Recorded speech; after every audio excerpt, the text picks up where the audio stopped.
Okay, so we are starting our work session, and we have members of the EDA, the county board, and the city council, and our mayor is also here. Yes, I don't want to forget you over there. And we also have members of the public. So we have Myron Bersheim here. We have, could you introduce yourself, please? Sorry. Bobby Girl. Okay, and Bobby, if you'd like to come forward, we might have some more seating. Tracy's gonna sit, and then Frank Moe is also gonna sit if you wanna come closer to here. And Rhonda, you know you're always welcome. Just figured you'd tell me that. No, good. So I'm gonna turn it over to Howard. He is the president of the EDA. Thank you. Thank you, commissioners, for putting this meeting together, and also thanks to Mike and the city council and Mr. Mayor. I'm part of the council. Oh, you are the mayor. And also Jeff Cadwell and Brady did some help as we kind of pull all this together. So thank you all. So we want to multi things here. I want to talk about the EDA some. You know, the major focus of the meeting is housing. After several years of work, there's a lot of things now coming to a head where we feel like we're really close to everything popping out of the ground, both in rental housing and in owner-occupied housing. So we thought it might be helpful. Scott put together a little bit of you know, what is the EDA? You know, over the EDA entity over the last some number of years before Scott and I kind of got on board, but it went through some rough times and some controversy. So Scott, if you want to recap kind of where this got started and where we are today. Howard, do you want to do who we are? Introductions? Yeah, just because we're live. Yeah, all right. Should we just start going around the whole table? I'm Howard Hedstrom, acting as president of the Cook County EDA. I'm Mary Saunders, the director of the EDA. Tracy Benson, City Council. Jenny Sterling, commissioner. Myron Bersheim, public. Gary Gamble, commissioner. Scott Harrison, treasurer of the EDA. Heidi Dukirk, board chair of the county commission and co-treasurer of the EDA and secretary, I believe. Jeff Gadwell, County Administrator. Jan Stevenson, commissioner. Brady Powers, Cook County Auditor. J.R. Smith, Q, Grand Rapids City Mayor. Dave Mills, City Council. And where do we see it live streaming? Where does one see You it? can log on right now to co.cook.mn.us. I'm gonna do it. Yeah, I was there. I'm doing it right now. Mike Roth, City Administrator. Carol Moore, EDA member. Anton Moody, Grand Marais City Council and EDA Vice President. It is. Okay. Bobby Collins, public. And, And Rhonda Sirens, Cook County Newspaper. And Stan Tull is also here for the public. yes. Well, welcome everybody. Thank you, Heidi. I should have remembered that. So Scott? I think everyone has a copy of the one sheet in front of you. I just wanted to go back and remind everyone that the EDA was created. I was negotiating with the different heads from back then, and he was about as tall, or not quite as tall as this guy, Wes Hedstrom. So when we put together the funding, and I had a developer hat on at that point, I didn't have my relationship with Luton Resort at that point. We got the funding for the construction through general obligation bonds, for those of you that remember that, by the lodging tax. So the EDA was originally created to hold title to Superior National, period. The first significant evolution of that mission that I'm aware of was when they got involved in developing the business park. It was before my time, but I recognized that there's a black guy that we continue to have on there. But that was about 20 years later, the first evolution of the mission that I'm aware of. Currently, just to remind people what we're doing down there, we run golf course operations. I wrote the checks today. We got about 35 people on the payroll. We run the golf course stuff, and we have every year for some period of time now. It's about $1 million operation, about $400,000 on the labor side. In addition to that, we are in the last 2 months of $4.5 million of reconstruction of that golf course. I think people are aware of that, but wanted to remind them. In the last 3 or 4 years, we have added to our plate. We've got AEOA connection, which actually predates that some, but they are now in our office space. That's commercial and residential rehab money that comes in grant forms that we've been in the middle of administrating.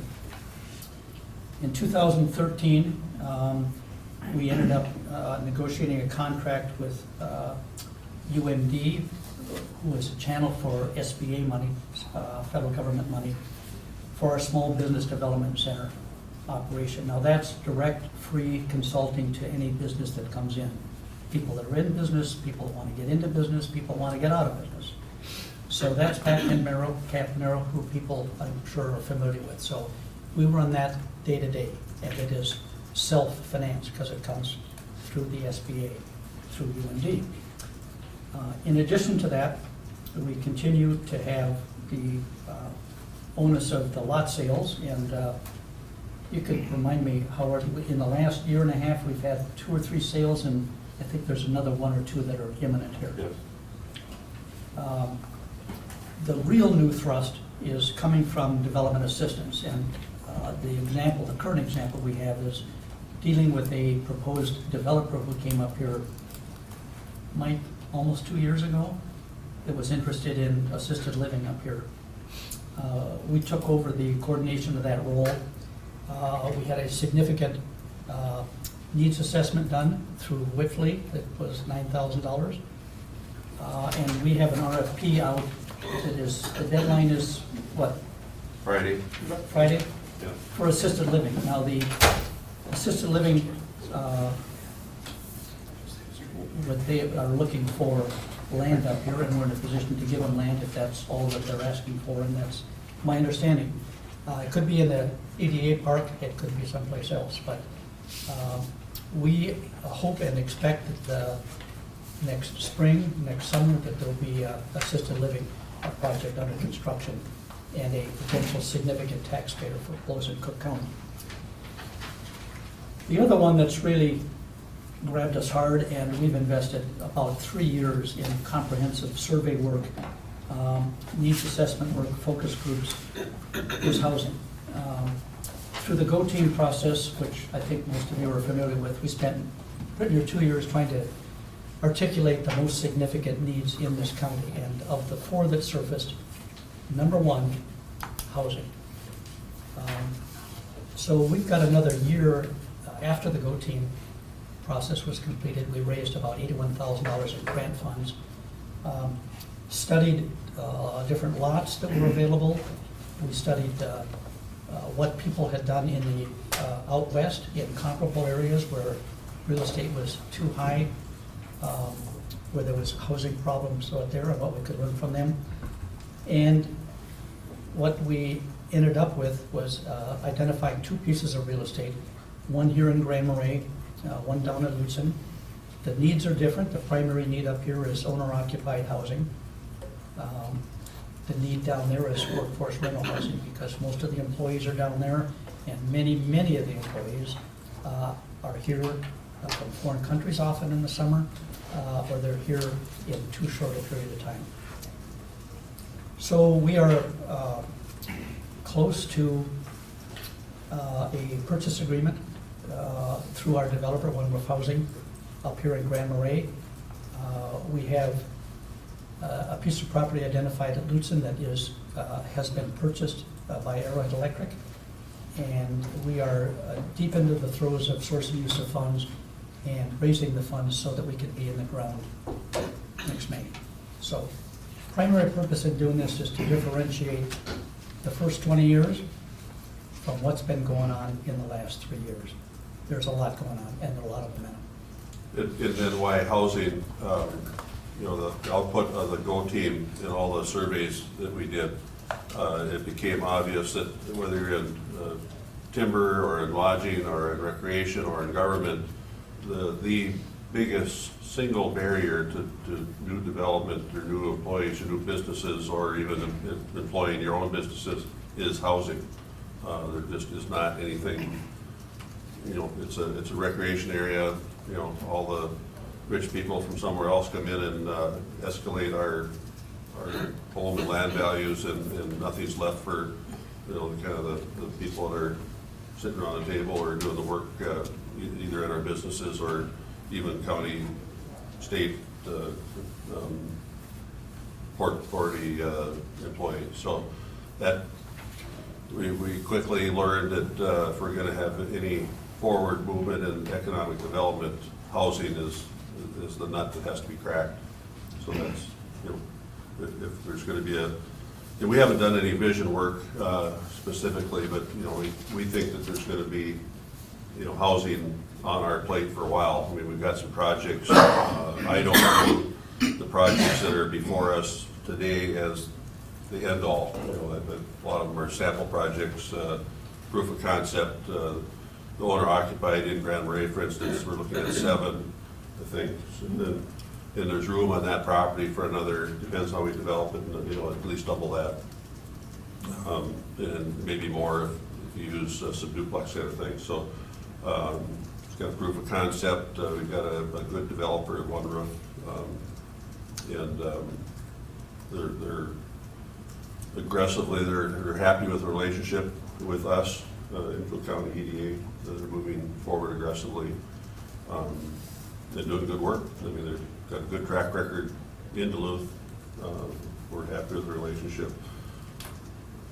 So, any questions on any of that? Kind of why we're here and what we're looking for. One of the things that the city was looking for,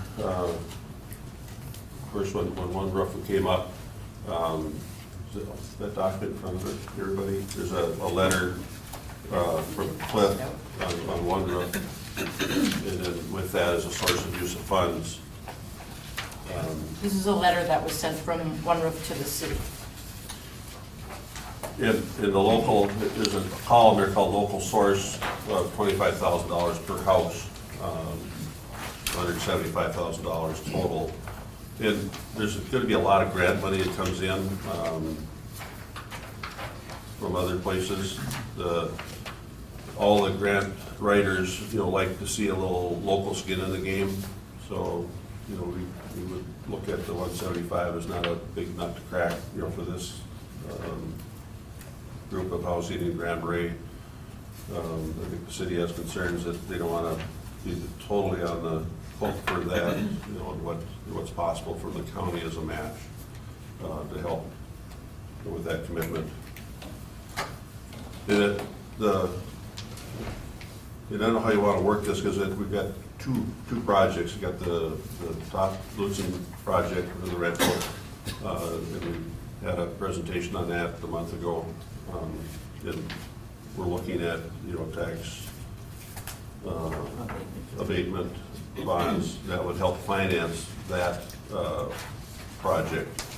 For the Grand Marais project, a lot of the stuff is going to be handled just by a sale of homes, and a lot of it's going to be this gap for the construction finance. And until all the bids are back in, we really don't know.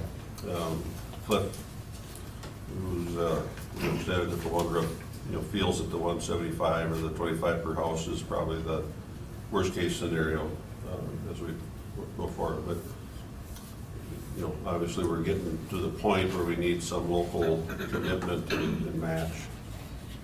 So we're kind of looking for ideas on how to do that. Gary? Thank you, Madam Chair. Howard,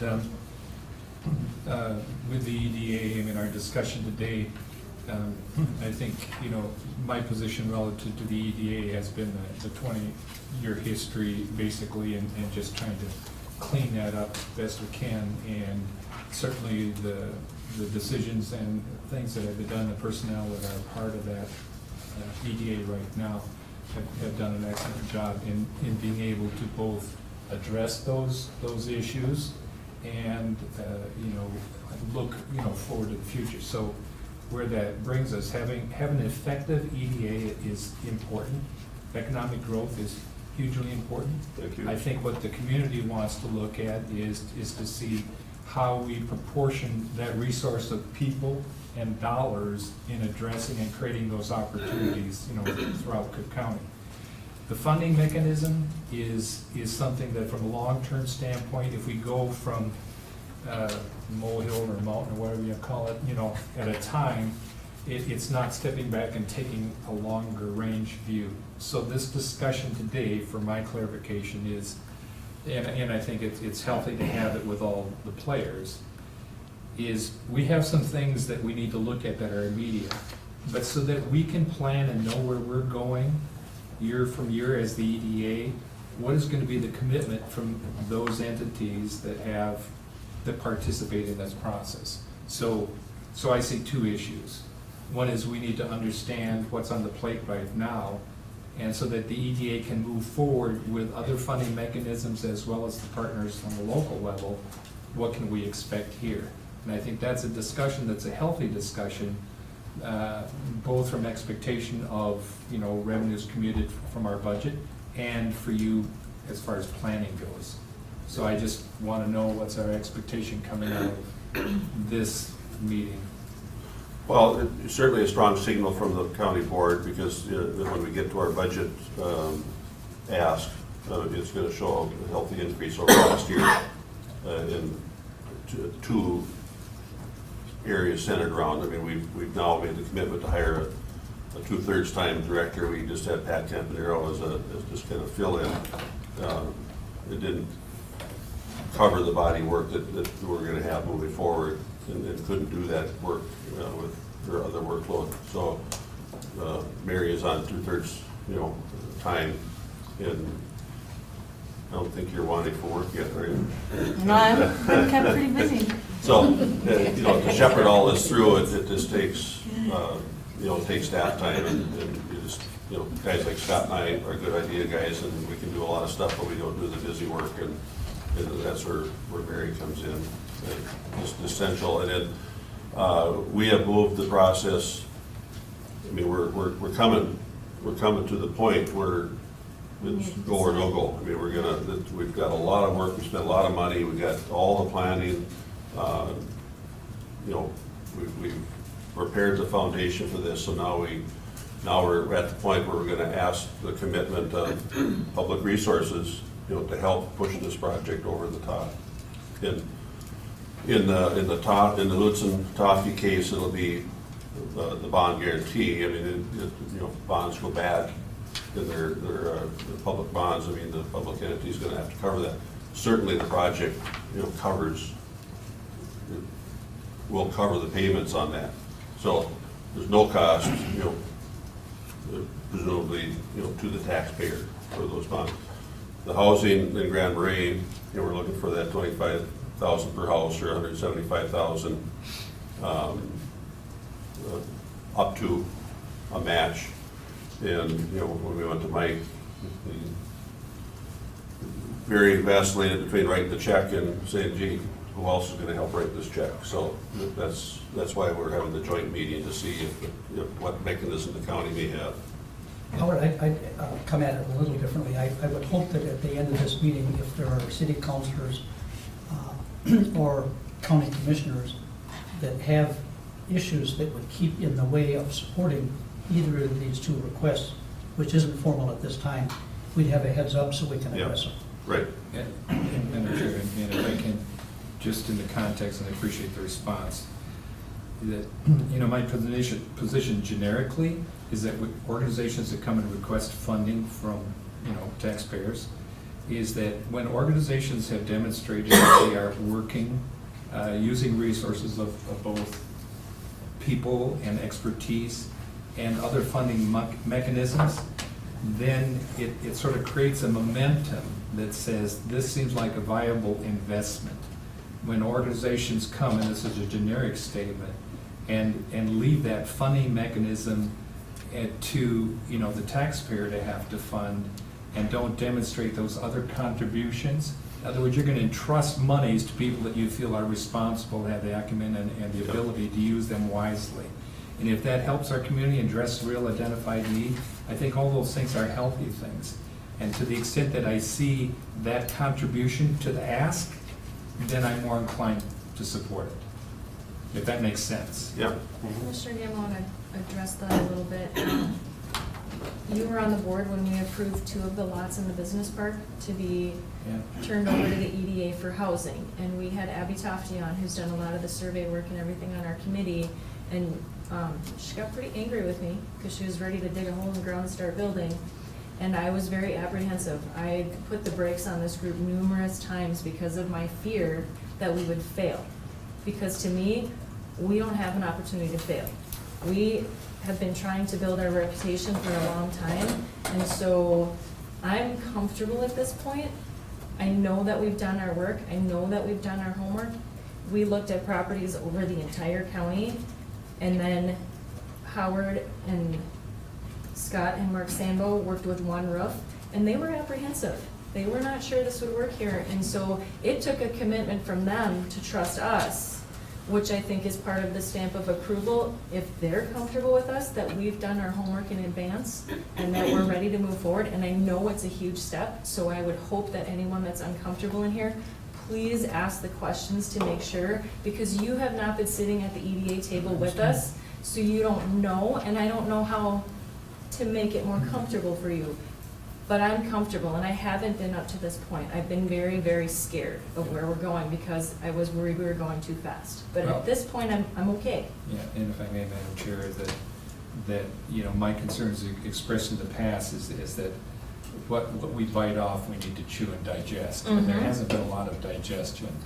No. And I think the problem is trust is the most valuable, you know, asset that we have in any relationship with a community. And to the extent that we lose trust, we need to earn it back, and it's a very difficult thing.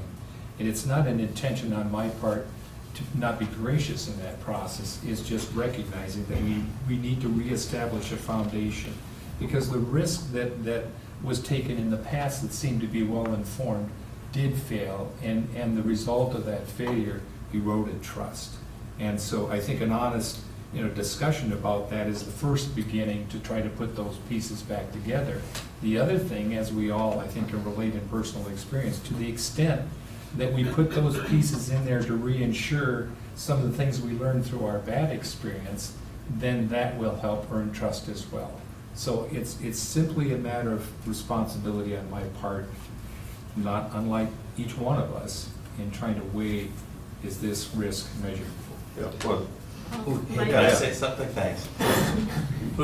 Are you charting this too, just so everybody knows who they should ask for when we're taking Howard, turns? Yeah. we turn the meeting over to Howard. Let's Okay. share. Well, I thought I would just mention how much more useful it is in my mind to have a conversation about the EDA using inclusive language rather than holding them at arm's length as a separate organization, since the city and the county boards actually both sit on the EDA, appoint all the members of the EDA, tell the EDA what their job is, and give them the money to do it.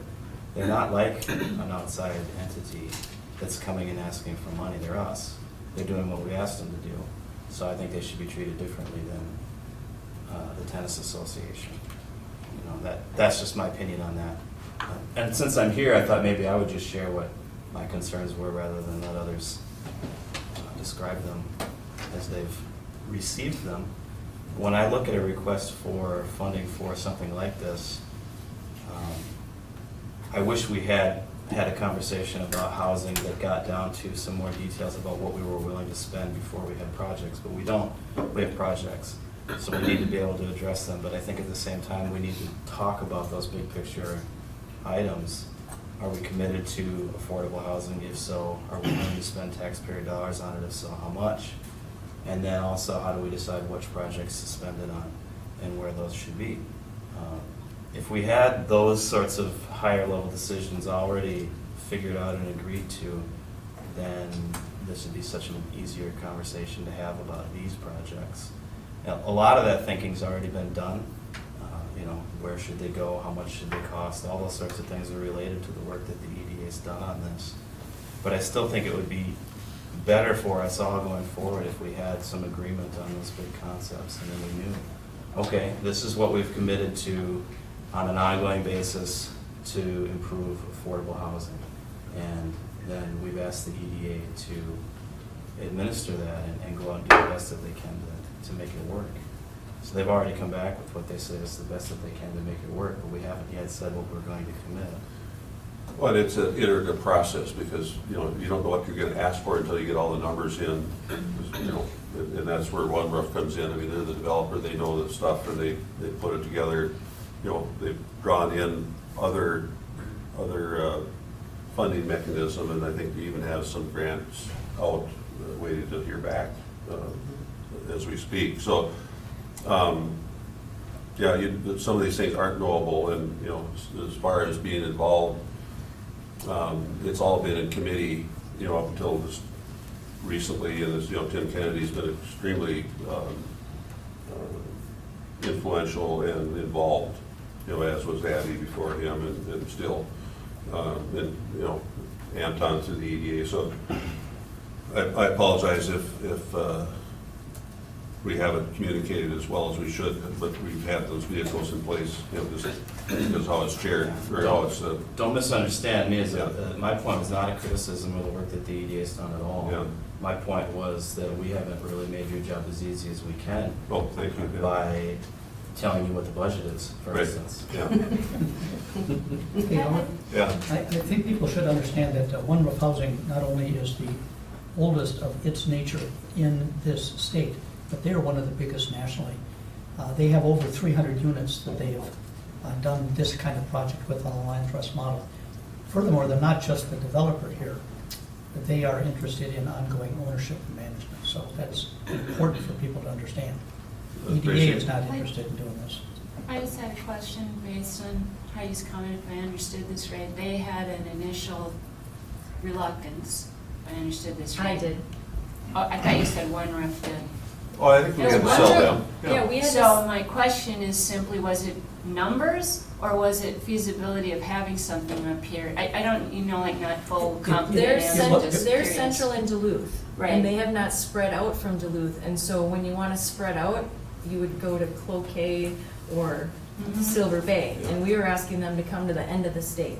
Yeah. And so that's Well, it- dynamics, because they are hands-on with their Well, homeowners. several things sold us. I mean, we have a strong EDA, we've got strong interest. We had extremely good research, you know, through the GO team and through Randy Lasky and the work that was done with grant dollars. It wasn't done with public dollars. I mean, Scott went out and found a lot of grant money to do a lot of this process. So we had really good documents, really good need survey. So it was handed to them on a plate, you would say, but, you know, they're good. Yeah, I was The just other curious if answer- it had to do with something specific about us or something they knew from other projects, but it was simply the fact of distance and not doing this. Yeah. Yeah, okay, that was all. Yeah. Yeah, thanks. First, I want to apologize for being late. I made a commitment before I knew we had this meeting, so anyway. You actually worked late. You started late. That's good. Wasn't as late as I thought. And to Scott's question, he asked us, you asked point blank if there was any opposition here, and I just want to make it clear that I am opposed. And it's not for the work, because of the work that you've done. I mean, everyone on the EDA, I know that you've been doing double time, committed to economic development, in this case, workforce housing. The reality is, Commissioner Gamble has said, you are saddled with history, you know, which is nothing you can control currently. And the chosen steps that you've made are how do I say this, not the steps that I would have preferred, but you've made them, and they do appear to be well thought out for the stated goals, yet I am not at the moment in support of those goals. So I just wanted to let you know that, and I don't know that you need my support to proceed. I'm grateful that Howard and Carol have wanted to meet with me personally, so we can maybe start to talk about how the EDA, at least in my mind, could more broadly serve the county. But for now, just to answer your question, Frank, is that directed at both projects? Or one of them? Yeah, no, I think both projects, and for differing reasons, not really that different. I mean, there's a couple different things. The financing is a little different, where you're gonna be asking the county for matching dollars for the Grand Marais project. The other, we're just signing off on the loan. We know by history that could mean that we are actually going to be using levy dollars to service that loan. That is possible based on history. And both of those things, I think, at this time, would be difficult for the majority of the people I represent to swallow. And you know, the regrettable truth of that is, I don't know that there's very little that you could have accomplished, you know, recently to change that, you know, because again, you're saddled with history. And apparently it's the most prudent next steps for you were to establish workforce housing projects in Lutzen and Grand Marais.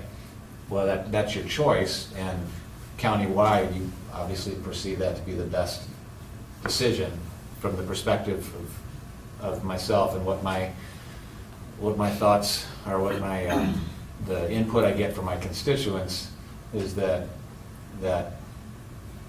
we would have they have strong questions about that direction. The economics, the politics? Well, so they're being taxed, as you know, and there's strong question as to whether they're getting benefit from that taxation. And so leading with this effort with projects that are in Grand Marais and Lutzen, it doesn't answer that question very well. Well, Commissioner Story wants to make a comment, if I may, directly to, I think it's important, Commissioner Moe, if you can distinguish between the representation of a district and the overall representation as a commissioner relative to the EDA's approach on this. And you said some of that, but I think it would be important for fellow commissioners as well as the EDA to understand if your opposition is related to the choice of locations as it relates to your constituents, or if it's the process and the recommendation, because those are two separate things. So in other words, you might not have an issue with the process and the thoroughness or the recommendations and the financing, you know, recommendation, things like that. It's just that it doesn't pertain particularly to, I think. Well, Mike is right. You know, this is an entity of the county and the city. You know, I recognize that. We have representation on the EDA, Heidi. And so there is this process that's in place for establishing an EDA. However, you know, historically there's been some challenges there, and specifically the EDA projects have not been east of Grand Marais to this point, and therefore the people and taxation in general. I mean, it's, you know, it tends to how do I say it? There needs to be a concerted effort to spread the benefits of that outside of concentrations, population concentrations. And in this case, I think it can be argued, and I am arguing, that that hasn't happened. I'm hopeful that there's an opportunity to change that. But Commissioner Stormy, do you have a comment? Thank you. Well, I won't argue, but I have a comment and then a question. Frank, you know, I understand where you're coming from. This is in my district. We have resorts and we have lots of people that need to work. Now, I'd be more than willing to work with you to say, what kind of land do you have up your way that could be developed? You know, it's a two-way street, and so right now we have this situation. But, you know, in the future, come to us and say, you know, there's this land and this developer wants to come and all this kind of thing. I think we'd all be behind you. But right now, they've indicated that the West End has the need for workforce housing right now. It's not to say that it'll never happen again in the East End, but you need people and you need businesses, you know, in order to support this. So my question is, though, Arrowhead owns that piece of land. Now, refresh my memory in terms of, are we buying that from them? Are they donating it, or how's that working? That's, well, the developer would make the purchase, They would, okay. but, you know, it hasn't been done yet, I don't think, but it may be that the Arrowhead Board would either donate the land or make a good deal on it. Mhm. So, I mean, they would be helping the project, help themselves if the, you know, I think we're looking at electric heat and maybe off-peak heat and some other vehicles. You know, and Heidi kind of talked about earlier, it doesn't answer your point precisely, we'll talk more, you know, when we get together, but I am very committed to having successful projects. And, you know, as you can see, it's gonna take some public money, it's gonna take some innovative financing, it's gonna take grants. It's been really a difficult process to find a way to build the rental and build owner-occupied housing at a number that the people we're targeting can actually buy that. So, I mean, it's really a tough nut to crack. And to me, it's a proof of concept.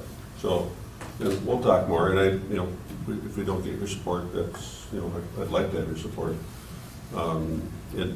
You just be assured that, you know, we don't sit around and think of how we can exclude the East End. It's not that conversation. I mean, I feel bad too, but to be successful with the owner-occupied, you have to be in the city, because you got the sewer and the water.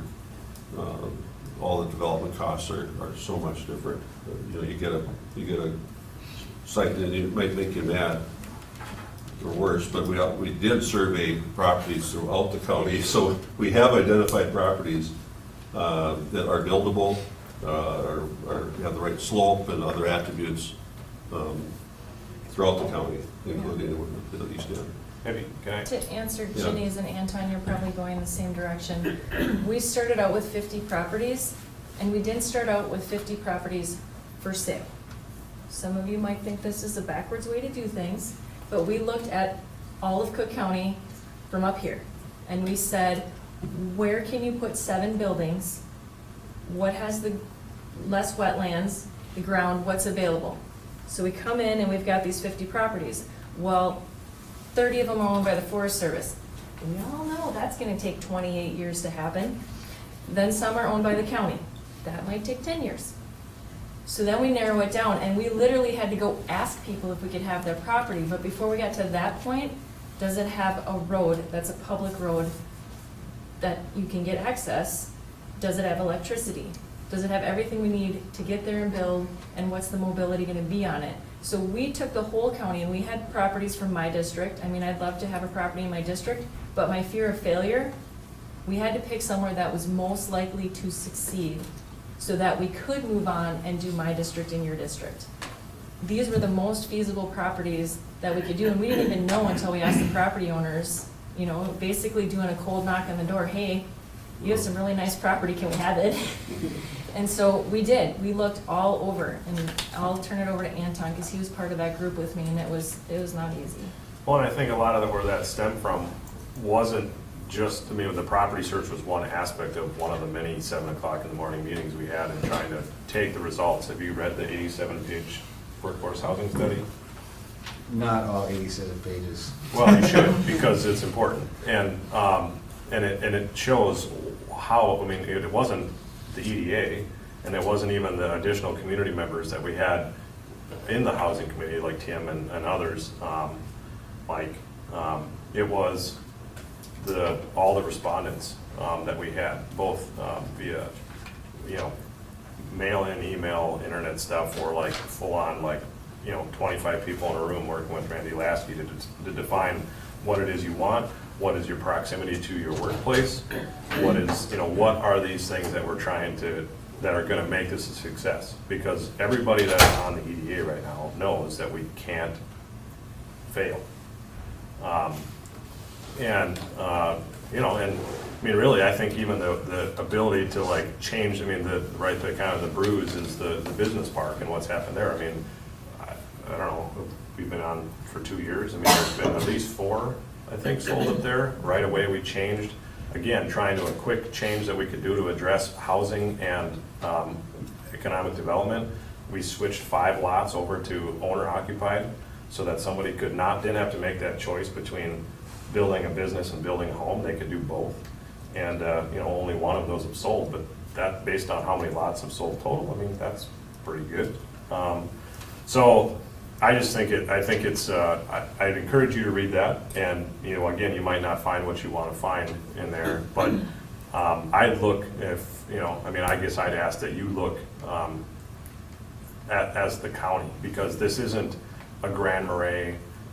The GO team didn't say that Grand Marais needs workforce housing. It didn't say that Lutzen, it says the county needs it, right? I mean, yeah. So, go one more comment. I don't want to be spending a whole meeting on that fact. But. Yeah, and I'm not trying to direct this whole, there's a lot of things, discussion to be had here, and I don't want to direct it all towards my concerns. Anton, you said something that was very telling at our last meeting. You said that the amenities weren't present on the east end. Yep.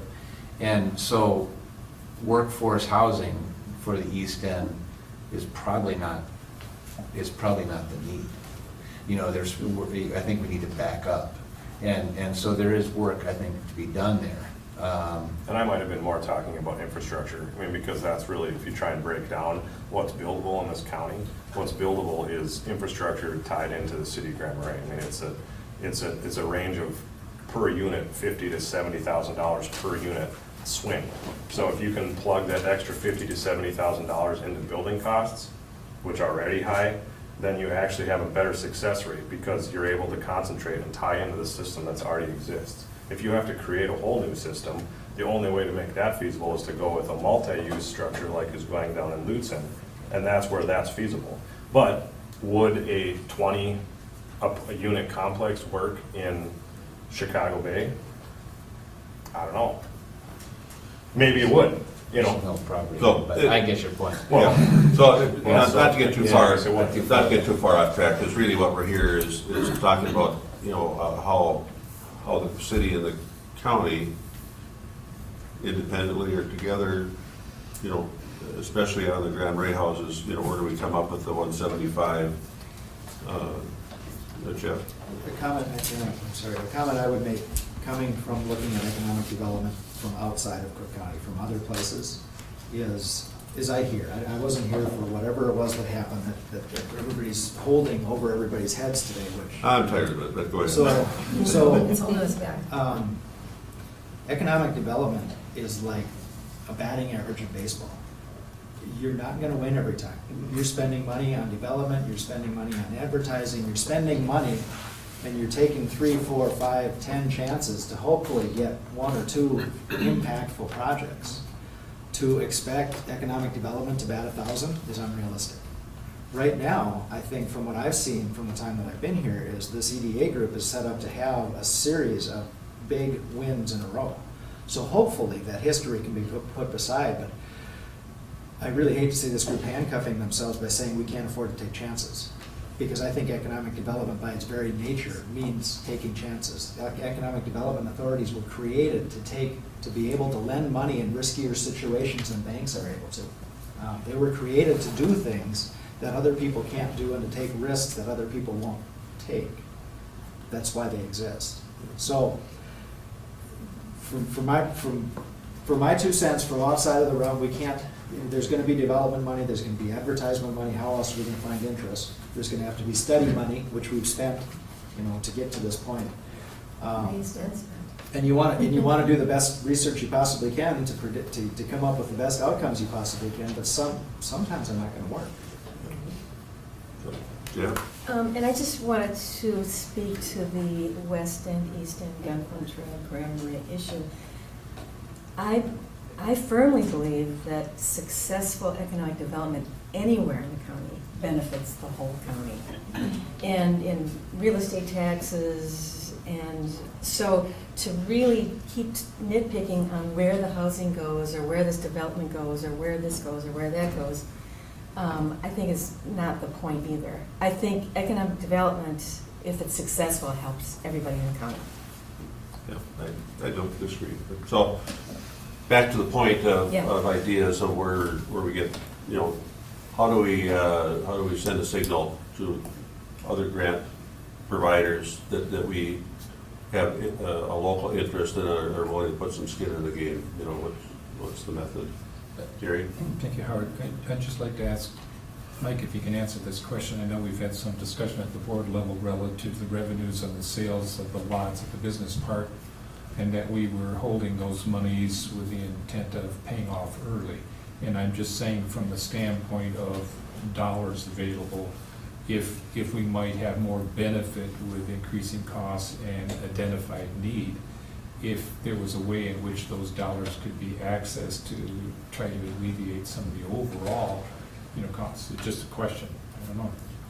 I don't know if I understand what you mean by alleviate overall costs. Well, meaning that sometimes we have monies that are available to us that are liquid, that we have an intended purpose for them, and when we're looking at for a need, we're saying, when we looked at that, at the point that we set those monies aside, we did it with this perspective. Now with this ask, we might want to access some of those monies as opposed to paying, you know, that loan down, you know, in the end, and use them, because we have an opportunity right now, we can mitigate some increasing costs. It's just a question. So is the question, can we do that? Because I think that's up to all you. I'm just saying, you know, I know we were looking at saying we're paying interest, how about we just take that money and pay the loan down?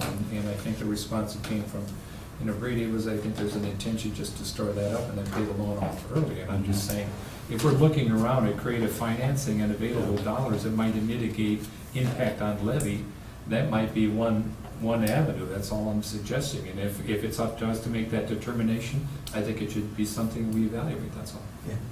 So this is accounting beyond what's been in front of me. So We could go back, if I go astray here, help me, but we could go back and reconcile the source of funds for each of the lot sales and aggregate those. And what you're saying is it'd be a 50-50 split, because at some point the counties come in with 50% of the debt service costs.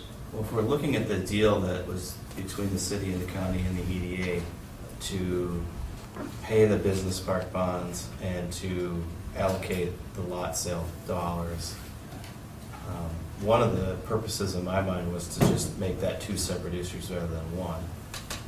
Because having them together was really hampering the ability to sell lots. Once the business park bond payments are secured, which they are now with this agreement, the selling of lots is suddenly quite a bit easier, and they've been selling. But also, what do you do with those proceeds is an open question. You know, it was a part of that deal making that it would be used to pay off the bonds, but that was just a decision that was made by these boards that can be remade. So that money's sitting in an account somewhere then? Yeah, I mean, my fear about that type of a concept is that if we don't have an ongoing source of revenue identified, then we haven't actually made an ongoing commitment. And if this is an issue that the county board and the city council say is a high priority issue, they should be willing to invest in it in an ongoing basis rather than just spending one-time dollars on it. Not to say that we shouldn't also do what you're suggesting. But I'm just saying have a discussion on Yeah. it. And I'm not, I mean, you know, my thought on it is that if we have 20,000 that we're levying basically to meet that loan requirement of paying off on the development, over there, the lots, that maybe we take some of the proceed out, just like we borrow from our reserves in order to reduce the impact of the levy. You know, in other words, that's something that's been in my thinking in that regard. It's just a matter of saying, if we're looking at different revenue sources in some way trying to mitigate impact on levy, let's do that. But that's why I said on the front end, there's two issues. One is ongoing expectation as to financing for the EDA, and the other is the projects we have on the plate. Just a specific technical question. So are you asking that the county board contribute our general levy dollars? Or are you asking to have us approve a higher EDA number for that money? That's the question. I mean, we need, I feel we need a local commitment of some sort, whether we write a check from EDA that we get our money from our levy that you approve. I mean, that would be one way. I hadn't thought of, or it hadn't been presented to me, that we have an account with dollars in it from lot sales where it's being held. It's not big, so It's let's not not big. get too excited. I'm jealous. So, I mean, that's why we're here. We're kind of throwing ideas around and what's palatable. You know, the city, you know, it sounds like would maybe have some funds, but they, you know, it's whoever was so eloquent, Jan, about all development in Cook County helps Cook County. So, I mean, it's, you know, the city is rightfully asking for a broader county support, city-county support is what I'm reading, I guess, if I'm correct in saying that.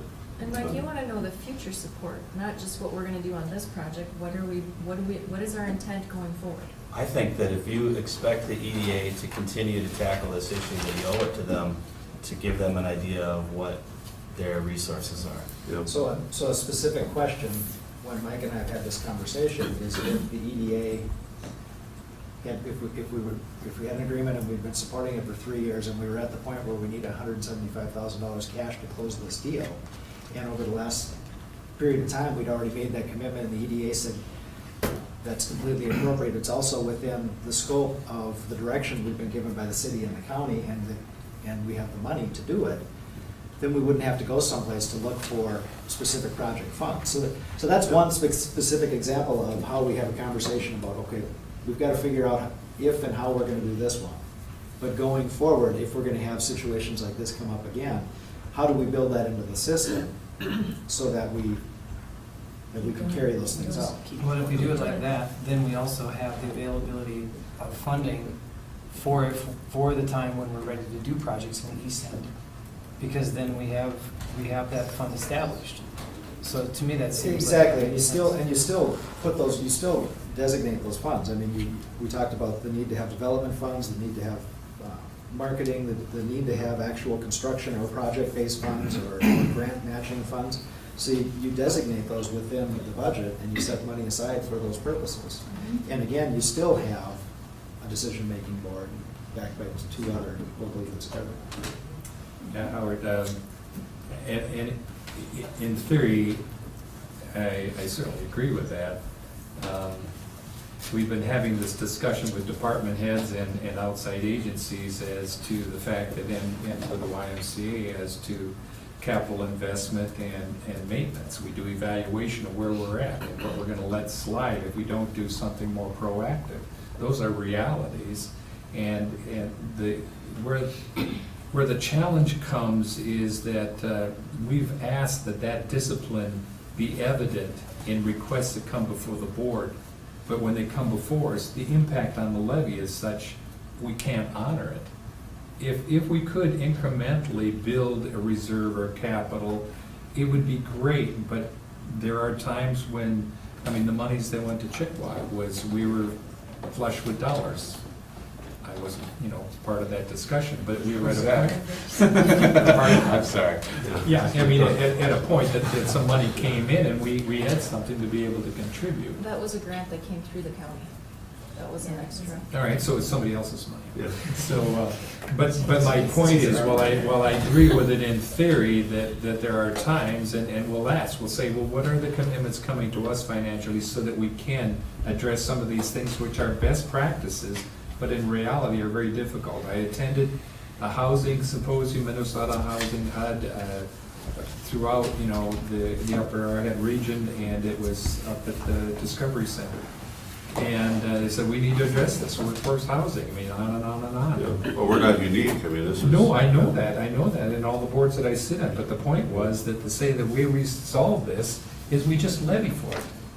And at that point, we had a 28.8% levy. I says, as a commissioner, I can't levy 100% for this. And when I said we have a 28.8% levy, they said, well, that's not too bad. And I'm saying, that's not reality. So while I agree in theory, it would be good to do it so it's not such a big hit, but the reality is we've told departments and agencies you need to build this in, and then we get requests that are 28.8%. That's Well, hard. numbers are numbers. 28.8% is what? Yeah. Our tax rate compared to the tax rates in our neighboring counties is what? I mean, there's lots of different numbers. So what we really have to evaluate is, we really don't want to be compared to Aiken County. If we really want to put ourselves into a situation of poverty, let's compare ourselves to Aiken County. Or any kind of. I grew up there. You don't really want to, there. Your son's in Never mind. Streaming live. Hey, The Scott. elected officials are challenged with determining what the priorities are and what the costs are and matching those things up. I will grant you that that is your responsibility. It is our responsibility to do the numbers so that you can make informed decisions based on the actual, what we believe the actual costs are gonna be, and make those things, implement those things in the most cost-effective way possible. But pulling numbers out and saying this number or that number, every number needs to be put in context. You're saying this is a first run through, this is a try, right? I mean, there could be more, Oh, yeah, this yeah. is successful, right? Sure.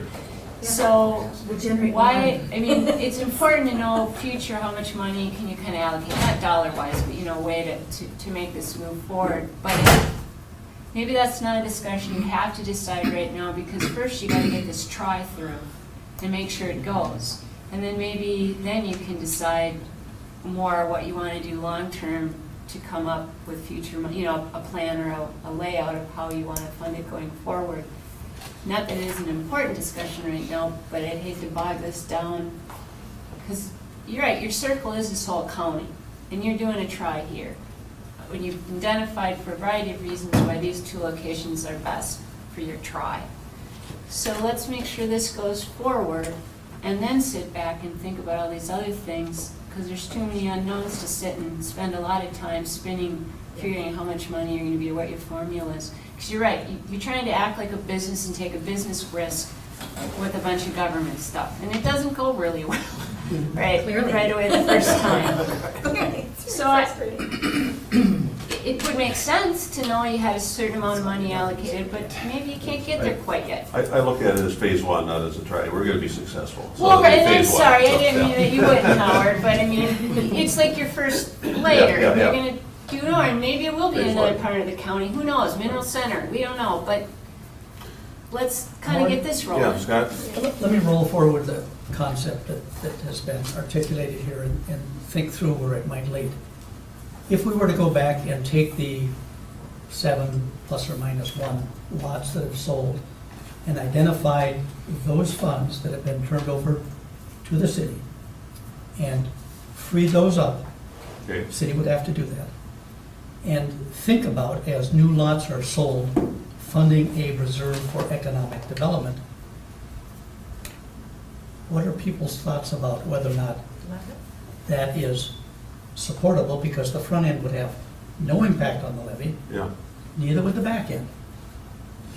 So must be a couple $100,000 in that. I don't think so. Huh? No, not that much. Why must there be that? Well, I don't think because- there's Because that's what Howard Well, wants. because We We sold It's at least four 150. lots at $30,000 apiece. I mean, that's, It's between 150 and 200, Mike, I think. yeah. and- Well, I don't. And then some of the but lots We can sold. certainly get that number out. Yeah, some of the early lots sold for like 50. It's a real actual number. Well, those lot sales weren't being accumulated until very Oh, recently. okay. Those lot sales were being used to pay bond payments. Okay, Yep. so it's, But last that's, three. that's, Scott, that's not dissimilar from grant programs that the state has. The state will grant economic development dollars to be used to fund projects, and then those Right. projects are paid back to the city to turn over their economic development, and then they have many fewer strings to them, and they just stay in the pool. Right. So revolving loan funds are built that way. As is Arvette Electric. It's just a technical question again, Mike, so that fund from lot sales, there's no current obligation for those funds, right? Or are they going towards bond payments? Or are the bond payments, I thought the bond Since the payments were deal- coming out of the EDA allocation. Right, since the deal was made, then there is no designation for those funds other than to wait until they're sufficient to pay off the bonds. so that's loose money. Only, I mean, it's convenient maybe, but keep in mind that it means you're gonna be levying longer. Yeah, yeah. Sure. Yeah. So, Just know what you're doing. so what we're gonna ask of the commissioners for the Lutzen project is the tax abatement bond authority, the 1.35.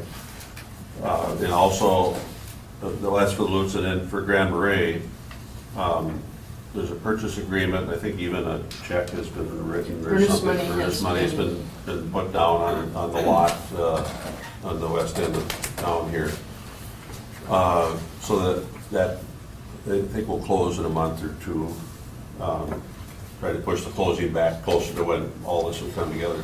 There is a piece of tax forfeit land there, where the street is, and the property we're buying, in between the street and the property we're buying, there's some tax forfeit land.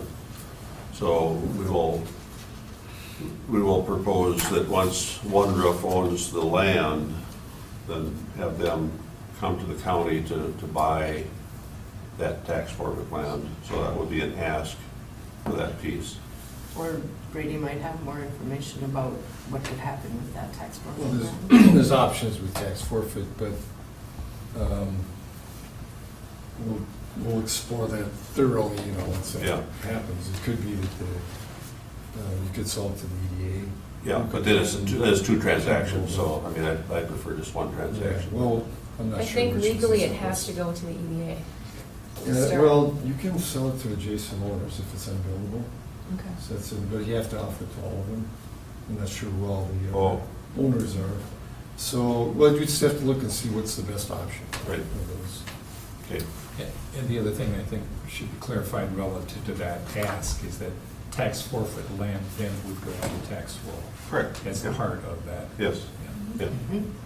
And the other part is that strip is how it's narrow. What's Yeah. the- Well, that's why nobody's buying it, it's not useless. buildable. It's not- It's narrow, it's unbuildable. Yeah. The best use for it is to be attached to another taxable Correct. parcel. Yeah, so I mean, I mean, there's some things to work out there, but that will be an ask that either the EDA buys that, or we are in partnership with One Roof to buy that. It may be, I don't know all the ins and outs of the law, but maybe EDA buying it would be the best, the easiest route. So that will be an ask that will come with. So the last piece left is in how do we accomplish the 175, or up to 175? And maybe if there is some loose money. Is there loose money? It- It's not loose money. So who has that control? Is that the city or the county or joint? It's all three entities signed that contract. It says what that money needs to be used for. So we'd all three have to vote on that? Yeah. Okay. We should find out how much it is. Yeah. And it, we'll kind of move into the EDA budget, because, maybe if there is some monies there, and I don't know what that is, maybe a solution would be to add, enough to our EDA budget, and what we have proposed and will be asking for is $100,000, a line item, for housing, as we do have an expectation of having to have some money available to help with these projects. So maybe part of that would be monies that could go into this local match. Howard, can you clarify, in last year's request, was there 80,000 in there for the study? I think, no, it was 60,000 for housing. 162, I think. The 80 grand is the money we raised from grant funds to pursue the study. Okay. And what I'm saying is in there, well, of course, when we look at it, we'll see it as far as. 64.8 is what we had in our budget line item for housing for last year. They were proposing to go to 100. Separate from the study, which was funded outside. Yeah. Howard, before we step in, it's just I'd like to make a comment of, my feelings about this, but I think a less bad decision would be to leave as much of those funds as possible in the existing account. I mean, I think if we're draining that account, we're opening ourselves up to some significant liability, which I would be very concerned about. I mean, if we're spending down, if we take the money from the proceeds of the business park sales, and then use that money for something else, it's no longer there. and then that's ensuring that we're gonna have to levy that money ongoing. Well, the levy is correct. In other words, that was my point about right now, we're levying, I mean, we're sharing that 20,000 city, 20,000 county. 60. 60, that's right. Yeah. Yeah. So what we're saying basically, it's just another way of looking at it, that the taxpayer is gonna pick this up by paying off this loan or pick it up and use it here. That's the reality of it. I'm just saying in the short term, long term, if you find success that contributes to additional opportunity because you have liquid funds that could be used for that entity, it might, with that awareness, still mitigate that long term. But anyway. And create tax it right away. That's right, that's right. In other words, you just have to look at it in the broad context. And the other question I have is, relative to abatement, that the abatement is an easier process, it's cheaper money, but coming back again, and this comes back to the foundational issue of, once again, we're gonna pursue a venture, and the community grants opportunity that lessens cost. In the abatement, funding relative to the golf course, we had mechanisms that would protect. And in this case, I'm just saying, where is our protection in that, other than information that comes from the one roof that says we've done this here and we found that our success rate is da-da-da-da-da-da. Well, if you look at the performance, and I think you have, I mean, we've backed into what's affordable based on cash flow after operating costs. Interest was helpful in that. Well, and you also have another owner, you don't have the EDA owner. This is the budget performer for the Lutzen project that was presented at the county board when we were here last time. I just brought copies again for people that reference it.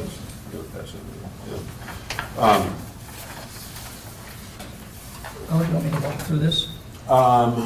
The Lutzen project? Otherwise, we The couldn't do budget. that. unless Oh, the we- budget, yes, sure. Tell people what document you're looking at. 271. Are you at the multi-year? For the 1 year? On the backside, Scott, Oh, is it a year-to-year comparison? well, where should I start here? You want the history of the levy on the backside, the multi-year? Besides that. Sure.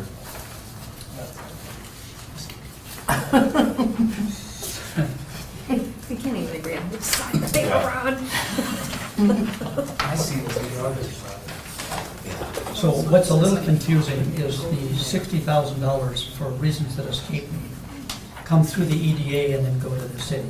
So when you're looking at 161, Gary, last year, 16 budget, doesn't include the 60 grand that comes to us, that we didn't ask for, that goes to the city, That's for Are the you bond with me? payments. Yeah. to the bond payments. That's the 60/60 that's left. So what's the interest rate of those bonds? No. Well, I don't know. Did bring them with. I mean, Yeah. is there say, I mean, can you? Is your staff watching this? Can we just ask them Should and we- they'll call? Can we refinance? Kim's not in today, or at Is least. there such a thing as refinancing? Absolutely, we do it all the time. Yeah. I suspect that the last time we refinanced a significant portion of debt, we left this one alone because it was already pretty low. Okay. So we should know But the it's amount gone of down money. since then. I mean, Right. anytime there's a chance to save a little money, we'll take it Yeah. on that. And we work with ours just like the county does. Okay. They advise us on that. So let me start with the 2017 budget. The bottom number that I'm looking at is 299,810. So on the income side, you've got the Cook County levy of 269,290. You've got the money that we get for the small business development center through UND, $25,000 is the annual one that we've had for 3 years now, which pays for Pat Campanaro. So any business can get free consulting from her. And then 2 years ago or something, we had the chamber and AEOA move in to our facilities, and we offset Which our are city facilities, but yeah. I didn't want to. Another success, you're I didn't making want to money share. on that. I didn't want to share that with Wendy. We'll still have an office next year, right? Um, On the expense side, we contract out the accounting. The guy's name is Paul Gettle. He does a first-class job. The audit, the state of Minnesota comes in here, as they do with you guys, every year and spend as much time as they feel they need to be absolutely comfortable. And they send us a bill and we gotta pay the bill. $15,000 roughly last year. We have an arrangement with the city for administrative assistant. When I dropped off 35 payroll checks today and must have been 60 voucher checks. Those go on Tina's desk and Tina takes it from there, lucky for me. We get administrative assistance. That's Tina. We have office supplies and expenses. When you wrap up all the loose ends, it's about $500 a month. We have meeting expenses. We have the rent expense to the city. We have insurance. We have one policy with the League of Minnesota Cities, which was certainly helpful when we were cleaning up old messes with SEH that did the engineering and KGM that did the construction on the business development park. Legal, often that comes up. We don't have any current legal issues going on, and we don't want any, but there's a number in there. We have a couple of small memberships. The board per diem, the EDA director, including the burden rate on the compensation. The SBDC consultant, you can see that that's fully funded with the 25 grand that comes up from UMD. And we're also able to pick up some of our operating expenses, self-financing. We show on this budget, $100,000 on the housing project, yet to be discussed. We have a business development program because we want scholarship dollars and workshop dollars available when we provide those. We have an advertising budget in here to sell lots at Center Grove. Let's see, Mayor, would you want to talk about the mountain biking support? You're way closer to that than I am. Well, speaking specifically about the EDA's support of mountain biking, Tim Kennedy would probably be the guy to actually be talking about it 100%. But I believe that pledged money is money going towards continuing the work on developing the plan for the entire county so that we can develop some world-class resources in our county. So The pitch that Mike Larson gave to us, and Scott missed that meeting, biking is absolutely taking off. So we've got the 99er, we got, there's half a dozen different.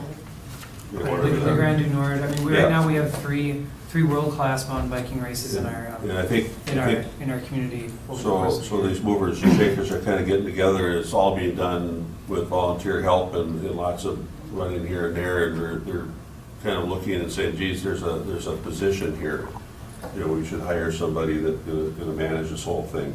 The big thing, I guess, to that is Jay will correct me, I'm sure, but my take on that is the full comprehensive plan of the development of biking throughout the county. But there are, the city of Grand Marais did get status as like area of regional significance for both the county, city-owned property up it's Old Sawtooth Bluff area, which is like pretty phenomenal terrain. And so there's been dialogue and communication about developing a plan for that with the comp plan that the SCA has put together, which is pretty more broad-based, like 10-year plan type stuff into more specific goals on what could happen there and kind of throughout the county, because it isn't just right there. There's a full, basically a 10-year plan for 150 miles of dedicated single track. And in that, and I think there's that note in here about the position, everything is volunteer-based, with the exception of when we get grant dollars for trail building. I say we, I'm just a member, I'm not on the board. But when they get, everything's done with grant dollars currently, and or just volunteers. And so because of the expanse, or the expanding nature of the trail systems, and then also the year-round aspect of biking, and some changes within the Forest Service of possibly being able to utilize our current federally, or trails on federal land to do grooming in the wintertime, so that Cook County as an economic engine isn't missing out on that thing that so many areas in Wisconsin are getting. And so it would be dollars in place to have somebody as a part-time position to help manage the volunteers, because still most of the work's gonna be done with volunteers. But somebody that's in charge of the volunteers, right? Because we're expanding to that point where it's really. We haven't fully vetted this as EDA. Scott doesn't even know about it, but, you know. This is a placeholder. Very compelling. I mean, it really fits in our wheelhouse as far as EDA, and we thought, well, you know, it looked like a good thing to do, so we put it in our budget just to have a placeholder. Well, I'm excited to see it. I didn't anticipate. Yeah, Howard, with the Tourism Association, in order to market Cook County and opportunities, there's a contribution that builds that fund for marketing.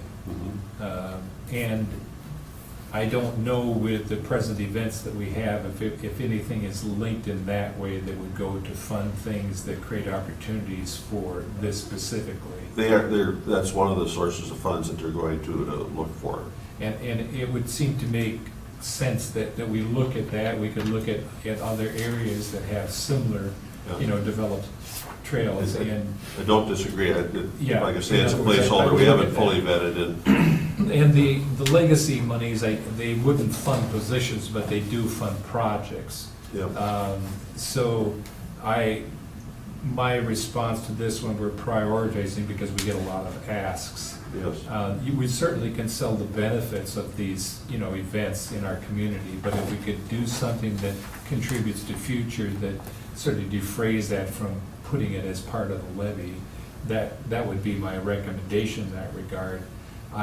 Again, it comes to, when we're flush, then I think good ideas, it's easier to support them because we see the evidence of them.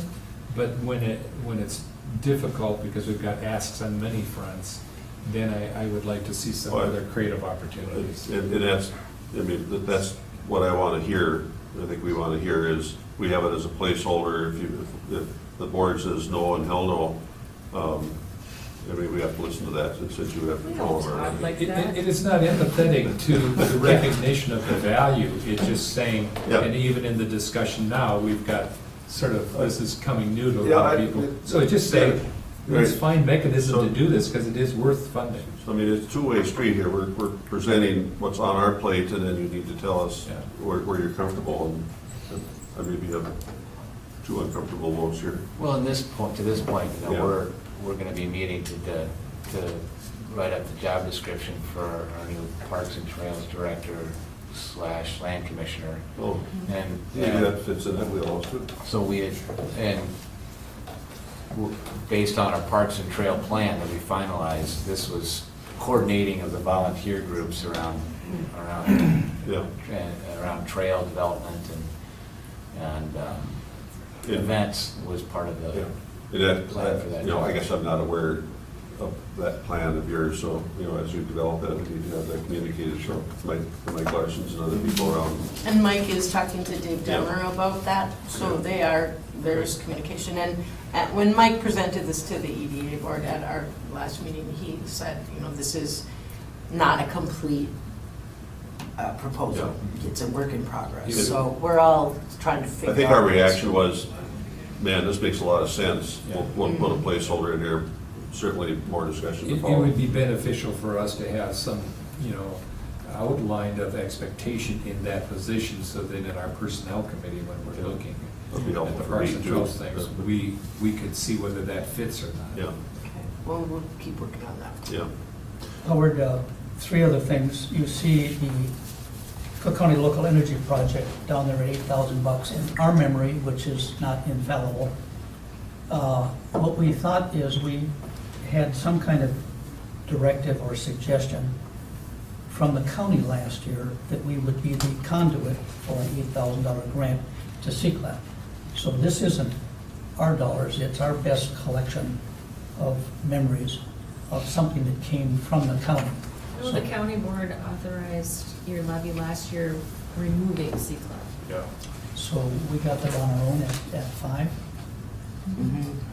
Yep. So just a clarification, there, a one member made that statement, and I know I did, and maybe you did too, that recognizing that the EDA was its own governing board and But that was part of the motion. could make that decision. Yeah. Because someone supported C-CLEP, but understood that. Okay, well, we don't have a formal application or a number Yeah. that reflects last year's ask. Mhm. Two other things. Mark Sambo and I, more than 2 years ago, sat down at mediation in Minneapolis, and we settled with KGM. SCH had been dealt with 2 years before, so there is one more payment next July 1st, and that history hopefully has been buried. Just want people to be aware of that. Comes off the request next year. Yeah, and that's sort of what I'm looking for. I knew you were. Yeah, thank you for bringing that up. Okay. So if you look at the 299 and compare it to the other side, last year's budgeted levy at 161, the difference is 108. Well, where is that 108? It's $100,000 there for the number one priority in the county, and $8,000 it just happens to be for C-CLEP. If you're trying to rationalize where we were compared to what we're asking for now. But it's not a true 100, is it? I'm looking at the 299 here. No, it's this, it's that. Well, we have additional cost for our director.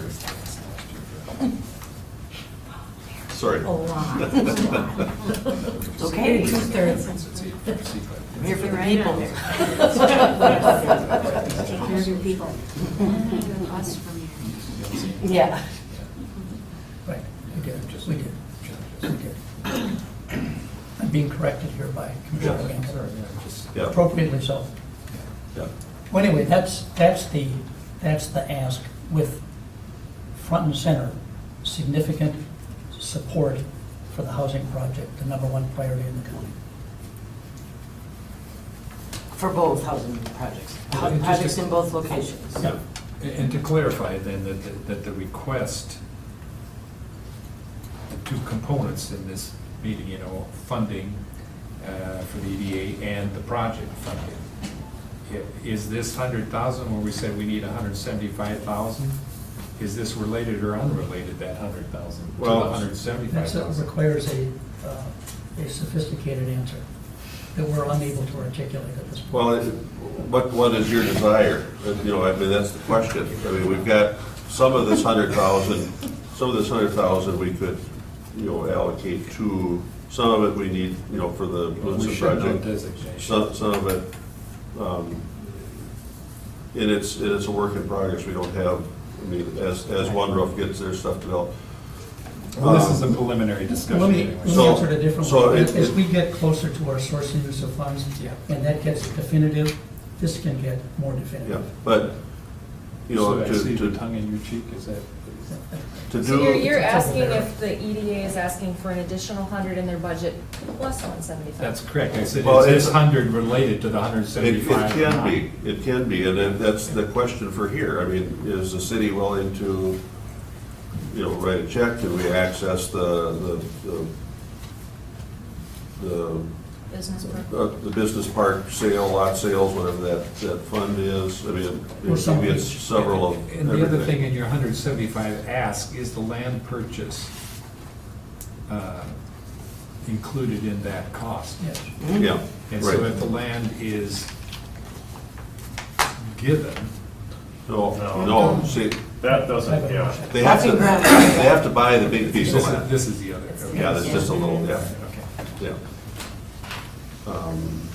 And And it may not be 175, maybe that's kind of their worst case. Well, and the other thing is that you know, I mean, in the discussion for the Arrowhead, just depending upon what that is this reflecting money in that 175 that's some purchase? No, the Lutzen project will be, the ask there will be the. The tax fee. Yes, the bond. The 175 is the project in Grammar A. Yeah. Right, okay, well then that's, I'm wondering why that land isn't calculated, because that would be a calculated cost. That could be part of the local match, yeah. Yeah, that could be part of the local match. Okay, No, you don't just pick that's that. what I need to know. Yeah. Yeah. So, but I want to be in a position of coming and asking once. I don't want to ask for 100 and then have to come back in 3 months and say, geez, yeah, we shot a little low, what we really need is, so. Just dealt with that with a revolving loan committee this morning. Yep. And we're also on the agenda, One Roof is on the agenda of the city council meeting tomorrow evening regarding this 175, the letter that you all have in your hands today. So, Which is. Could we be timing. so bold as to ask is that in the inner circle of discussion, apart from the entities, the city and the county, what it is you're sort of hoping for? How you see that parsed out? Or did you not have that? I was hoping I don't know for, that anybody has that. I was hoping for That's something to talk an about. outcome of this discussion. right, Okay, in other words, so you went in without having any, this is the way we'd sort of like to see it go, No. let's see what the, okay, you did? right. No preconceived? Scott, Is you're that not odd? afraid to put Huh? those numbers out there? No, I'm just saying normally you're Yeah. looking at saying, well, you know, if we look at the players, what do you think we could get from Lloyd K? What do you think we could get Oh. from the county? And I'm saying, so in this regard, of that 175, how do you think that'll dole out between the entities that'll contribute? That's Well, I we just think have all the to way wait from for the city writing a the check to, We're the same. you know, I mean, we're acting like this is over there. yeah, And this so is this is us. us. Yeah. No, no. Right. Yeah, but it's still, Yeah. if it's coming out of us or not, you But still have the they're conversation. asking us, and they're part of us, Yeah. that's why they're asking, it's This- not, they're yeah. not, yeah. Yeah. The budget for the Granary We're on project one. is based on the best work that One Roof could do to this point. They're still continuing to search for other grant opportunities, but as of right now, this is where we're at. This is the best that we know. I think IRRD, for instance, will do about 10,000 per unit. I think that's low, Howard. I think it's low But 15. that is their rule of thumb, but they Yeah. did more for that in Tofte. Yeah, Look how that's paying off. yeah. So, I mean, part of it, we will be the entity asking IRRD for. If we go there for public works. For public If we works. won't be, it will be the city has to be the City, applicant yeah, for the a city. public works project. Yeah, so part of the local match could be the grant, you know, if we, you know, try for IRRD. Howard, back to my earlier comment about, just from a philosophical standpoint, the organizations that create their opportunity are resourceful in funding as well as, you know, intelligence and whatever else.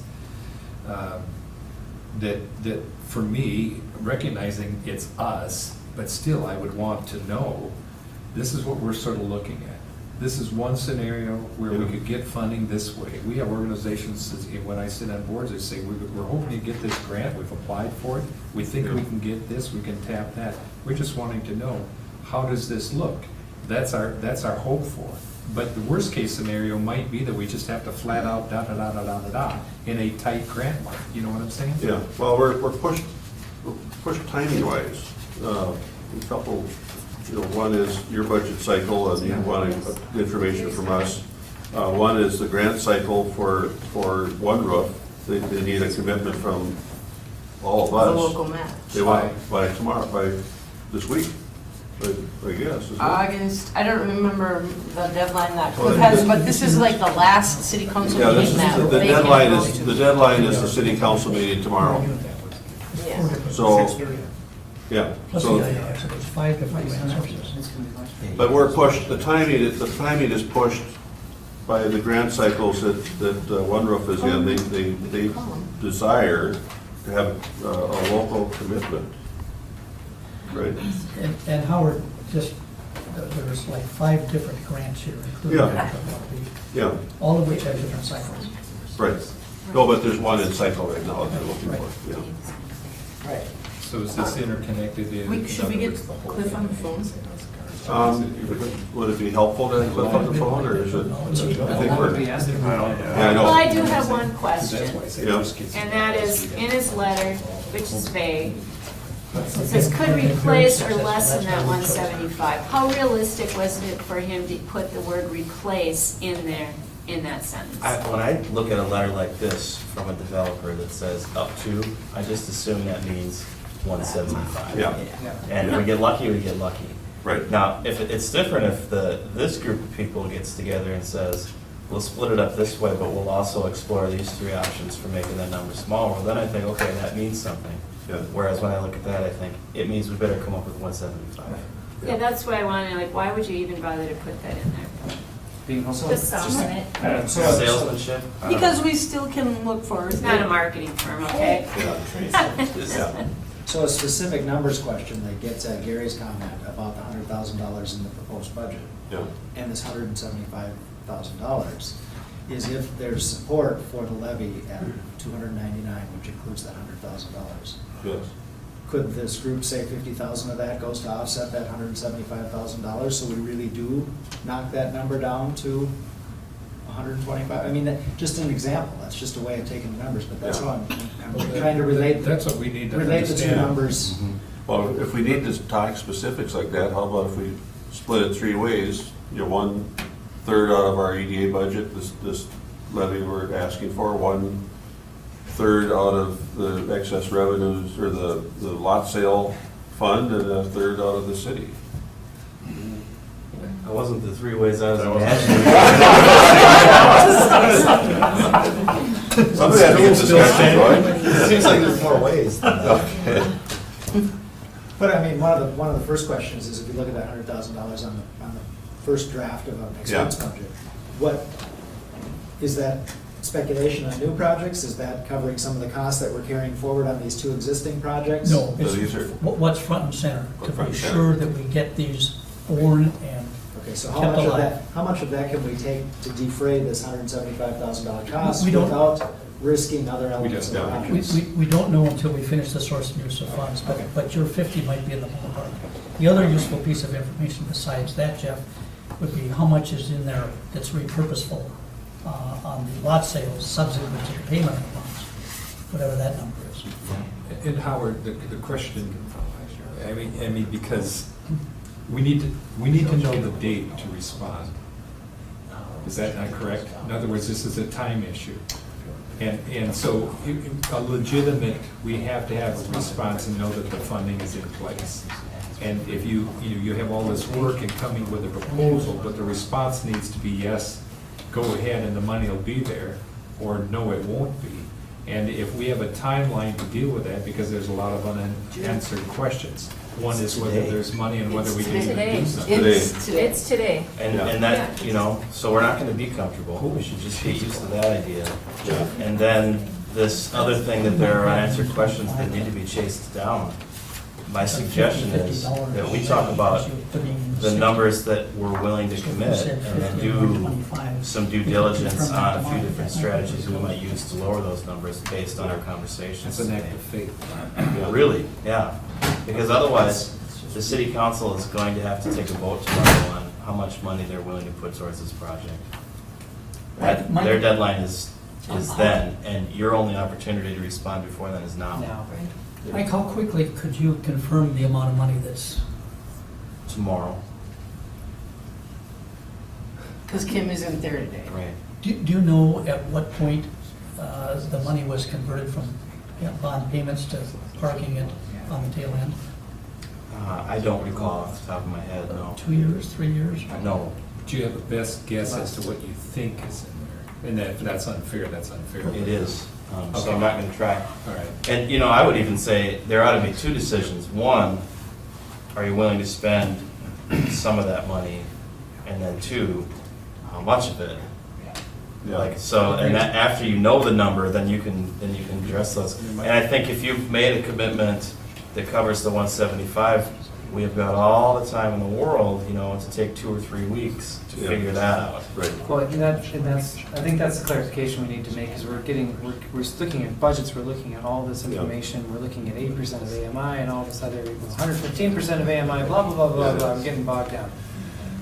Is the decision that we need to make today, right here, this group sitting here, whether or not we're going to agree to $25,000 per unit for this project? Like, is that the decision that we're looking to make today? Because if it is, you know, then that conversation looks way different than the conversation we've been having, as far as I'm concerned. Well, I mean, it's 175 because it's 25 per unit for Well, that's what I just 70 said. units. So, you know, a real easy split would be, So is that the decision we're making, Howard? Yeah. Yeah, not Okay. how we do That's the- it. Great. that is the Yeah. request. That is the Because request. then the That's county can super. figure out how they come up with So it. now we need to figure out how to do that. And if you look at, I just was talking to Frank, I mean, if you look at what budgets are, county versus city, right? If you were to split it 100 for the county, 75 to the city, it still puts more onus on the city and the city taxpayers, like quite a bit, right? I mean, what's your guys' budget? I mean, 6 million, 7 million. ours is Yeah. 1.8. I mean, the Well, whole that's budget our is levy. 19. So levy is 7 million versus your levy is, I mean, which number are you looking at? Right, 800,000. 800,000. Yeah. I think you can come up with yours then out of your pockets today. We'll have to deal with ours. But, I mean, but we don't necessarily care, I don't think, how the county wants to. Can you work it into your source and use of funds into the Lutzen project and just put that into the? no. Because that's, the tax abatement is tied to specific properties. And to clarify that the tax abatement, is that something that you're wanting a decision and support No, on that now? not today, So no. the day's action, Is like, the- is is the commitment for right. 175, and how do we want to do Yeah, that? yeah, How do we want to move this yeah. You know, that's very frustrating. then? So we understand that we have some options, right? So we've got general levy and stuff that we can do. We might have some money from the sale of the lots in the Business park. business park, but we understand that concept of using that money for another project means that we then don't have the money to pay off that bond.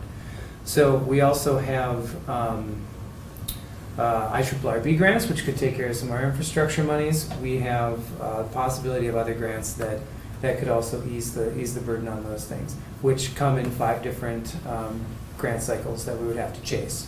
So with that understanding of all of those different funding possibilities, do we feel comfortable saying that $175,000 for this project is reasonable or not?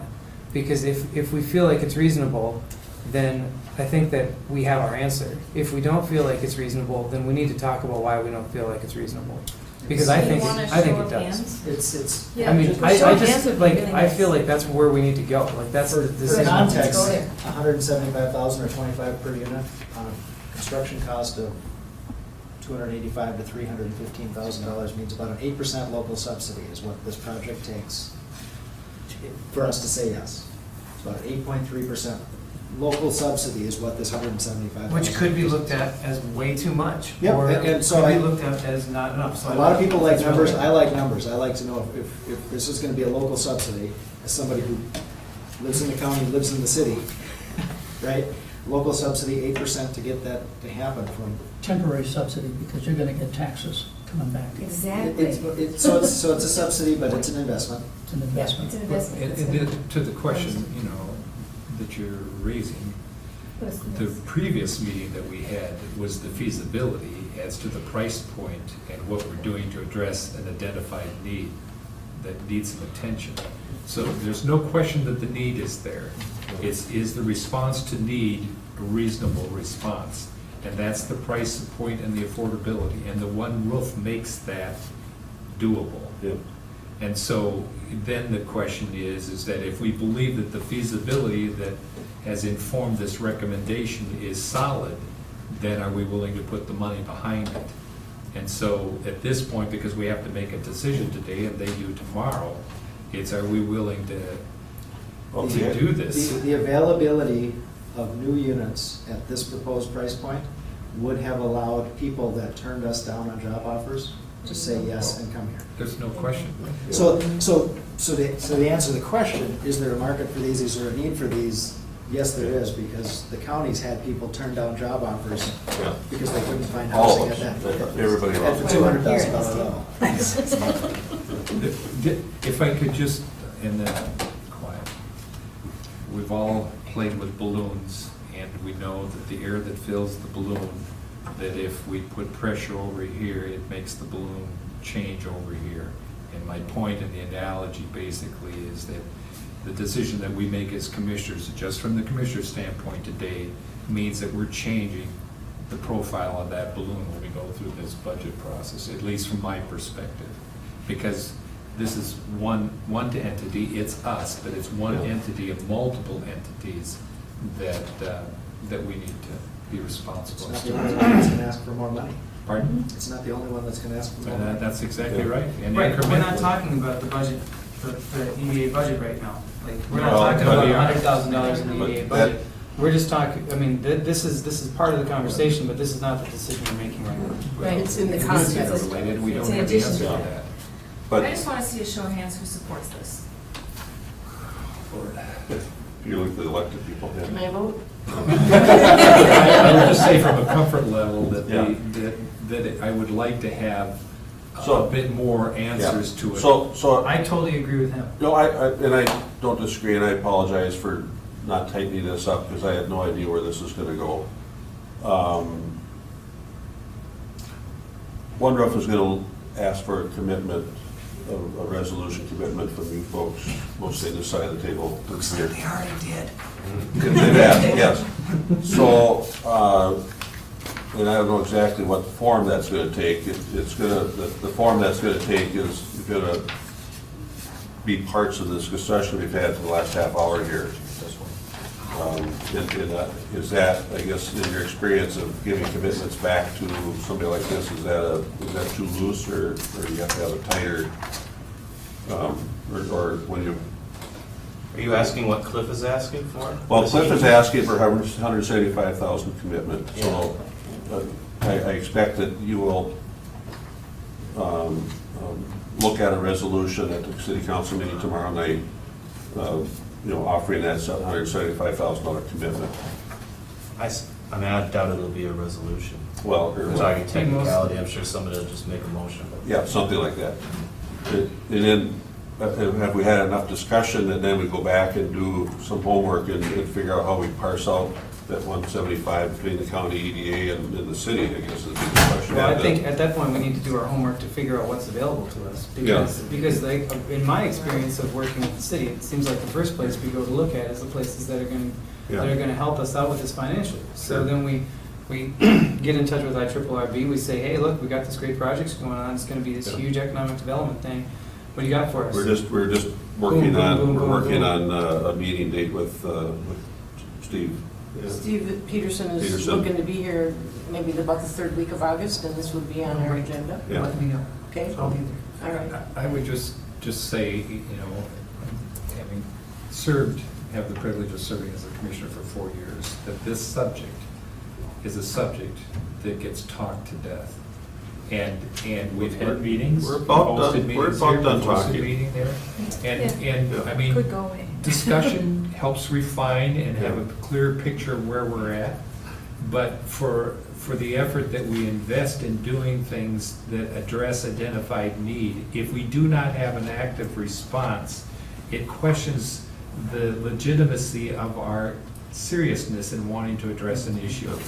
The one thing that qualifies that statement is, to the extent that we have been diligent in the process of trying to mitigate the impact financially and still address the issue, that gives confidence, to a decision that says, we've worked hard at this, we need to do something, so we have to, Yeah. at some point, say yes. I feel okay with this conversation. I mean, we've got good consensus. We're not unanimous, which is fine. But I think, if I'm reading the body language, sounds like, you from the city are probably comfortable making this commitment, knowing that we're gonna have a further discussion here. Let's not rely on body language, let's ask people. Well, they raised their hand. It's a part of the project, Oh, but yeah, we have to figure out where okay. that 175 comes out, 'cause it's not gonna come out of the pocket of the city. We'll get We've there. already identified, so Yeah. I think that's really the only issue. It was our issue at our last meeting when we Yeah. talked about it, am I right? Well, and I agree, and I think it's important for us to look at monies that we can collectively get, Yeah. collectively the city and the county and the EDA, not looking at the EDA as an outside recipient of this money, but as part of Correct, yes. this organization that's doing this Yeah. process, this governmental agency that's doing this. So that we can see, like, we can all apply for monies, and whatever we get for grant monies, Yeah. we can put in there, and then we can take that off of the responsible monies Yeah. that we have for all three entities. Like, if we do that, then we're not putting unnecessary onus on any one of these three entities, but we're working together so that we can actually get this Yeah. Get it going. stuff done. Good. Forgot we're on live. Yeah, and I, We're allowed to swear. I think Oh, really? we've I probably checked gone this on, morning. we've gone on long enough. I mean, there's a lot of, and I've been very kind of deliberate. I've been trying to keep people informed, but not raise expectations. But now we're at a point where we really have to be more public about what's going on. And this is kind of the project rollout, you might say. So, the next, we hope that by this time next year, there's gonna be structures going in the ground. Or just a technical question here again. So in your budget, and maybe this is a Scott question, you're asking for $100,000. And we've talked about some portion of that being a part of this 175. Yep. What would the rest be for? I mean, is Future there, projects. so future projects, so theoretically. Part of it's Lutzen project, right? Part of it's source of use funds for the rental in those, Do you have it identified how much that is? Do you know? sort of We 30, don't know 40. until we finish the other sources and uses. So at this point, you don't know how much of that It's not 100,000 would be earmarked for available, something specifically. Yeah. would be available to cover this port of Well, what? some of it would be, I think. But you don't know what that. Yeah, we're close to it. Well, they've got 40 written on this sheet. Yeah, so we got 40 in Lutzen and probably then 60 would be available here. If we had no other projects, I expect we're gonna have maybe some, if the assisted living goes, there's probably gonna be some money has to be spent. And if there. other monies become available, then the money we have for housing goes towards future projects. Yeah, yeah. So, I really, go ahead. I'm sorry, so it sounded like we had general support for the 175. I would think it would make sense to get some kind of idea of a split, or do people think that's? I think we have to go back and do some homework on what money is laying around, on this. Well, what would you recommend the city council do tomorrow evening then?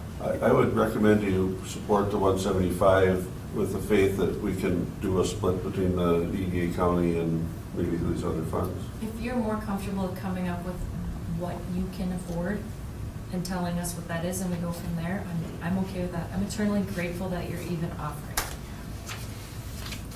Eternally. This is huge, because this has been on the EDA's head on its own, and the fact that we're all sitting here together as a group and saying this is all of us, and we're all willing to put something into it.